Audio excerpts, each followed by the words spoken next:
दाता दाता चले गए, रह गए अब कंजूस, दान मान समझे नहीं, लड़ने को तजबूत। एक बार प्रदेश में अकाल पड़ा।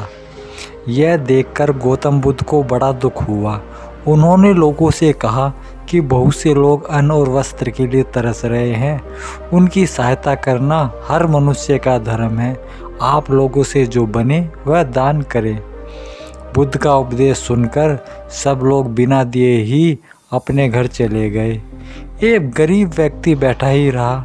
उसने सोचा कि मेरे पास तो ये वस्त्र हैं, अगर मैं इन्हें उतार कर दे दूंगा तो मैं तो नंगा ही हो जाऊंगा। उसने फिर सोचा कि मनुष्य बिना वस्त्र के पैदा होता है और बिना वस्त्र के ही चला जाता है।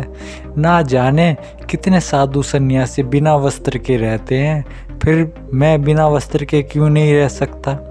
उसने अपने वस्त्र उतारकर बुद्ध को दे दिए।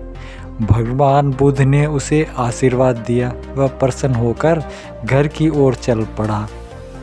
वह खुशी से चिल्लाकर कह रहा था, मैंने अपने मन को जीत लिया है। तभी सामने से राजा की सवारी आ रही थी। उस गरीब की बात सुनकर राजा ने उसे अपने पास बुलाया और पूछा, तुमने अपने मन को कैसे जीत लिया है।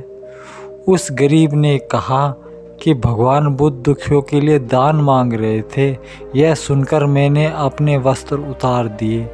पहले तो मेरे मन ने इनकार किया, फिर मैंने उसे समझाया कि बिना वस्त्र के मनुष्य पैदा होता है और मृत्यु के बाद भी साथ में कुछ नहीं जाता।